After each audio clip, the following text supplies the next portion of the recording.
Fyrrverandi formaður Framsóknarflokksins telur að atburðarásin í Moskvumálinu hafi verið úthugsuð af formanni og oddvita flokksins. Fyrrverandi formaður Framsóknarflokksins telur að atburðarásin í svokölluðu Moskvumáli hafi verið úthugsuð bæði í oddvita flokksins í Reykjavík sem og hjá núverandi formanni. Skortur á viðbrögðum megi túlka sem mikla stefnubreytingu hjá flokknum. Hjörtur Hjartarson. Erfitt að aðskilja uppgang Framsóknarflokksins í Reykjavík frá ummælum oddvitans að hún hafi viljað afturkalla lóð múslima undir Moskvu viku fyrir kosningar. Gróflega reiknað þrefaldaði flokkurinn fylgi sitt á þessum tíma og náði á endanum inn 2 borgarfulltrúum. Þú kannski vilt ekki túlka það að Framsóknarflokkurinn sé óvæntri stöðu eða hvað þá í vandræðum í dag?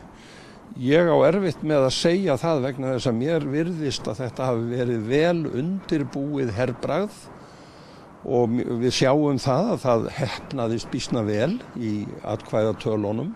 Forsætisráðherra og formaður flokksins í raun og veru tekur undir með oddvita Framsóknarmanna í Reykjavík. Það ekki hægt að skilja það öðruvísi.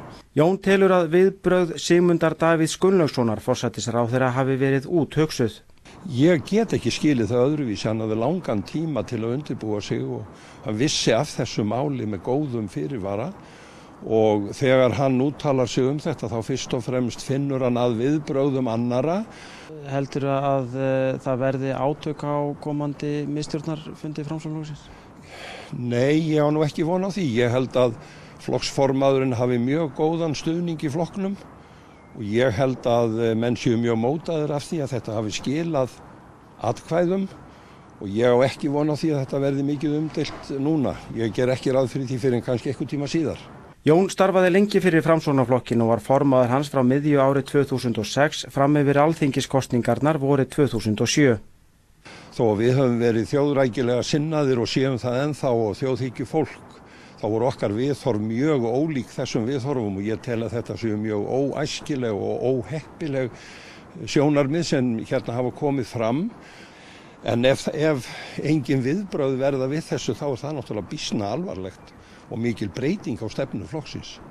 Fyrrverandi formaður Framsóknarflokksins segir að forsætisráðherra taki undir með oddvita flokksins í Reykjavík í Moskvumálinu og bregði skildi fyrir málflutning hennar. Hann hefur áhyggjur af þróun mála innan flokksins. Jón Sigurðsson, fyrrverandi formaður Framsóknarflokksins, segist hafa áhyggjur af þróun mála innan flokksins eftir framgöngu oddvitans í Reykjavík og viðbrögð núverandi formanns Sigmundar Davíðs Gunnlaugssonar. Hann segir Sigmund bregða skildi fyrir málflutning oddvitans í Moskvumálinu.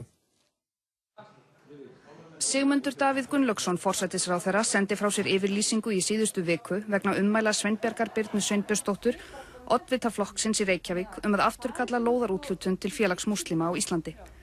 Ekki var að finna í yfirlýsingunni að hann mótmælti málflutningi Sveinbjargar, heldur sneri yfirlýsingin mest megnis að framkomu annarra gagnvart henni. Jón Sigurðsson, fyrrverandi formaður Framsóknarflokksins, segist hafa áhyggjur af þróun mála innan flokksins vegna Moskvumálsins. Ég hef reynt að fylgja svona með því eins og hver annar þegn í þjóðfélaginu og hef af þessu miklar áhyggjur. Þetta auðvitað ekki í samræmi við samþykktir eða stefnu yfirlýsingar Framsóknarmanna í mörg ár og áratugi og þeir hljóta eiga eftir að fjalla meira þetta og gera þetta upp við sig því að málið náttúrulega í óvissu eins og það stendur núna. Finnst þér forsætisráðherra hafa verið nógu skýr þegar hann að tala fyrir þessu máli? Já, ég get í sjálfu sér ekki skilið hann öðruvísi en að hann sé að taka undir með oddvita Framsóknarmanna í Reykjavík. Mér finnst hann tala alveg skýrt að því leyti þó hann hafi ekki vikið að því berum orðum því að hann bregður skildi fyrir þennan málflutning. Ég skil það að hann vilji standa með frambjóðanda í höfuðborginni en hann hefði getað orðað það öðruvísi ef hann hefði viljað ítreka og leggja áherslu á stefnu yfirlýsingar flokksins eins og utanríkisráðherra og formaður þingflokksins hafa gert.